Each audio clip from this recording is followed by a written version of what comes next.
I'm content creator Cori Walmsley. I empower women entrepreneurs by sharing book writing and publishing solutions on my show, Page Turner's Studio with Cori.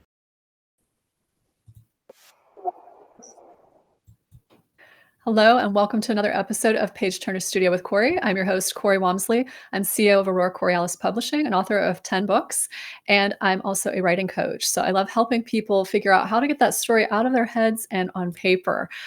Today, we have another fantastic guest. We'll be talking to Ajanta Chakraborty. She's going to tell us how to impact more people with your unique story. And she's a children's author, so she has a really interesting perspective on this. I love talking with children's authors because they're always so fun and vibrant. So I think you'll really like this episode. First, before we get started here, I want to mention my newest book, The Treasures We Seek, is out. If you're looking for a story about someone overcoming challenges and going on a really interesting trip, this one's an archaeological dig, you need to check this out. It's available on Amazon at the link below. Also, we have journals. Everybody needs to have a journal, right? You got to have something sitting around that you can pull out pretty easily. Keep one in your car, keep it in your pocket, your purse, wherever you want to keep it. We have a whole bunch of them now. I don't even have enough arms for this. These are all created from paintings that my daughter and I have done. So if you need a 200-page journal that you can easily grab to write down all those fantastic author ideas, book ideas, crazy ideas, whatever they are, make sure you grab one of those. So back to the show. We're going to welcome our guest. She is, let me see, Ajanta Chakraborty is the co-founder of Bollywood Groove and Culture Groove, an India dance education and fitness company that spreads the joy of Indian culture through movement and literature. Ajanta is also an award-winning co-author of a best-selling children's book series with 13 titles. That's a lot of books. It's called Maya and Neil's India Adventure, and it's sold almost 80,000 copies worldwide. So I'm really excited to introduce our guest. Please welcome Ajanta Chakraborty.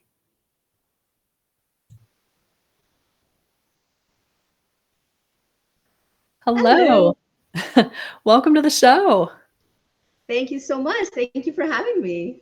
Absolutely. So I want to dive in and start talking about these books because they look so adorable. I have a picture from the collection as it shows up on Amazon. Tell me a little bit about what inspired this, how you got started sharing these type of stories.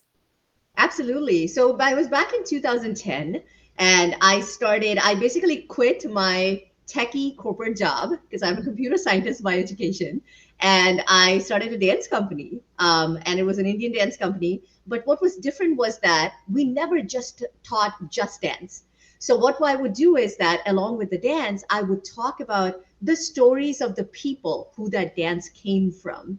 And that seemed to really hit it off, whether with the kids, with the parents, with the educators. It made everything so much more meaningful. And so it was 2016 when it was actually the co-author and the husband's idea is why should they have to come to your class in order to learn the cultural content? So you have all this cool cultural content that should be accessible from anywhere. And that's kind of where the idea of books even came about. We call ourselves accidental authors because we knew absolutely nothing about writing. But that was the beginning of our journey. And then we just learned how to write a book. We published it. And well, the rest is history. That's amazing. So is everything that you write about all personal experience, or do you do research? It's a combination of both. So my Okay. husband and I both were born and raised in India. I left at the age of 21 for university, but all your formative years, it was spent in India. And so much of it comes from our own excitements as children. What was the most exciting concepts to us? What were the places we really wanted to see? And things like that. But there is also endless research that goes on before every book. Because the trickiest part of the job is how do you condense it in a way so that a 3-year-old who has an attention span of a squirrel Yeah. is actually going to listen. Right. Yeah, that's a very good point. It's really different trying to write for certain age levels. Writing for a 3-year-old is very different from writing for an adult. So I love that you were able to bring that to their level and get them excited about learning about your culture. That's really cool. Yep, absolutely. It's been a lot of fun. It helped because we had been teaching in our classes. So my test subjects were our own students because by the time our book started to come out, it had already been so many years that I was teaching these kids that you kind of learn how to speak their language, like how do Yeah. you present, but not be like too surface like on our books. It's not like we're just barely touching the surface. We're going deep, but at the same time keeping it fun so that they're really excited about it. That's awesome. I love that. And I wanted to share your impactful page turner share. If your aim is to educate about a minority culture or niche topic, lower the barrier. Your content should be inclusive and welcoming to everyone, irrespective of how much knowledge they have about your topic. So tell me a little bit more about this idea, because this is not something I've experienced before, because it's not something I've written about.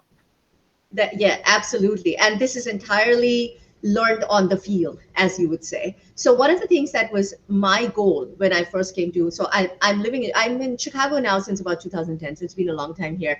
And one of the things that my goal was always not just to create a community of people from India, but how can we create a community where everybody gets to learn about India, no matter where you're coming from.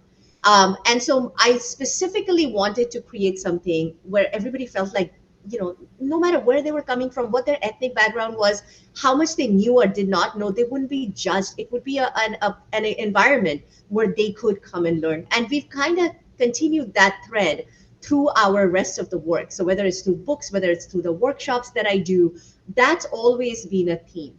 You have to be able to speak in a language that feels welcoming.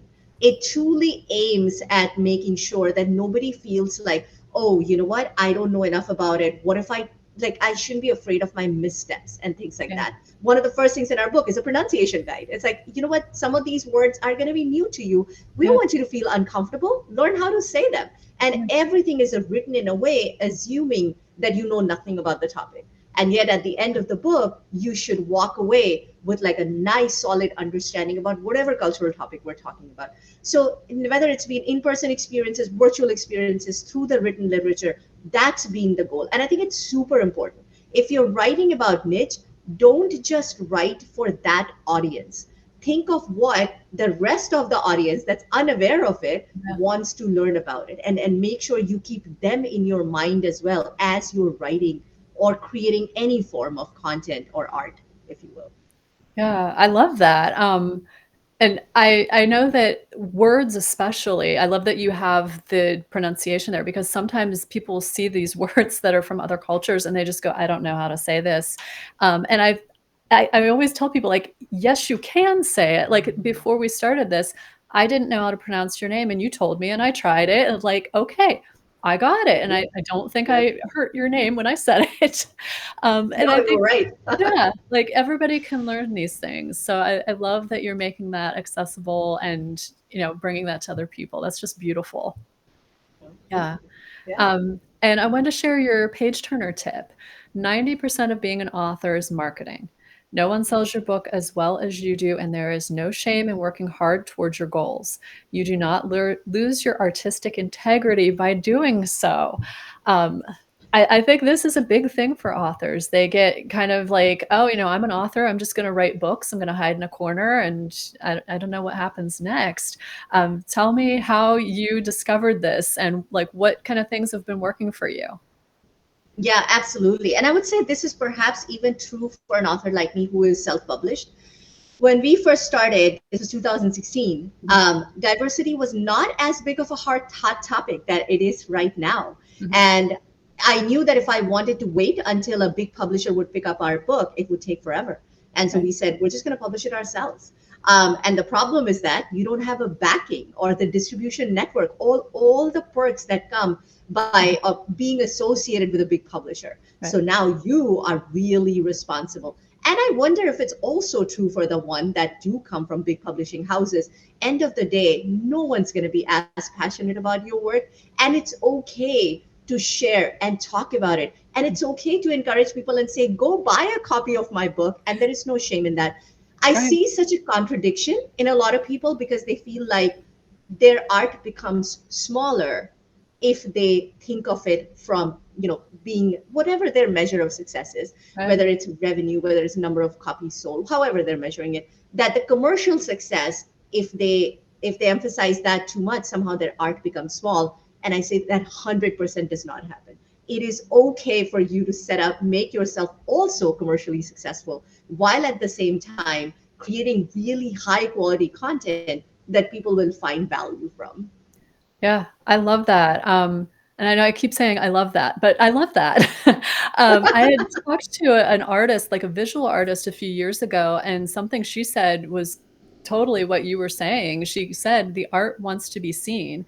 And it's like if you're creating these things, don't you want it to be seen? Don't you want it out there? You have to talk about it. So I'm really glad that you brought up that point. And I wanted to share the turn the page with Cori share. You are the expert on your personal story. It's not wrong if someone had a different experience. So I think that, because you're writing such a personal story, you're sharing things that you've experienced, but you also said you did research. Did you find that anybody said, hey, this isn't how we did this in my household, or this isn't how I, heard this when we were growing up? 100%. And this is so true, especially of a country like India.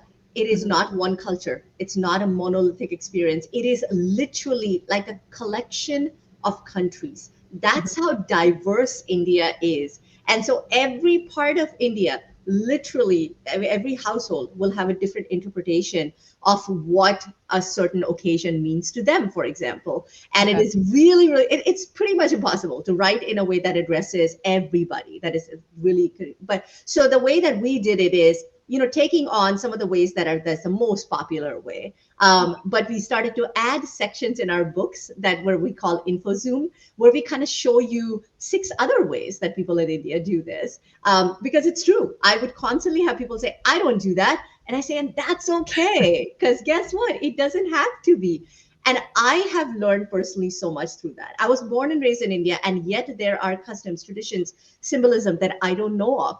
And so every time these conversations happen, I think I love them. I especially welcome them because it brings a new point of view. It's something new that I just learned. So I think it's very important as authors, as anybody who creates any form of art, you can't be defensive about it. You have to have that open mind and essentially say, you know what, your story, your point of view is as valid as mine.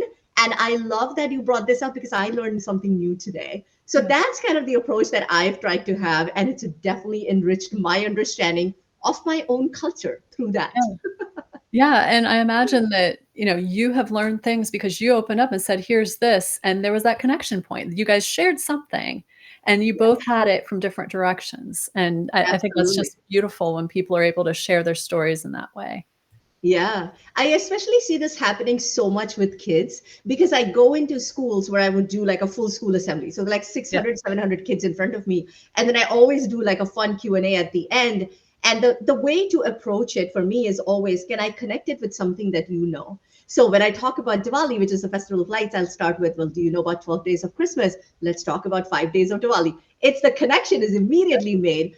But then I also challenge them to think, how is this different from something that you do? And it's fascinating to see the way they absorb the differences and the similarities all in one, and they understand that there is a spectrum. Kids get that message right away. Sometimes it's harder with the grown-ups, but that's but it is such a fun exercise for me to kind of see that, and try that out with kids all the time. Yeah. Oh, that's really cool.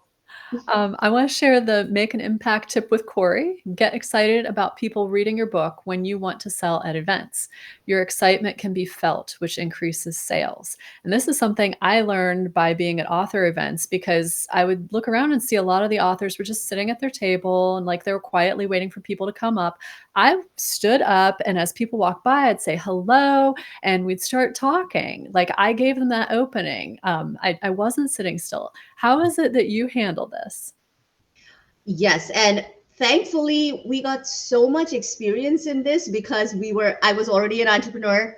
for so long, and it's happened where I go to an event and I would find nobody is coming to my table. What do I do? There are times where I have just walked out and gone and talked to people, and it is such a useful muscle to have as an author.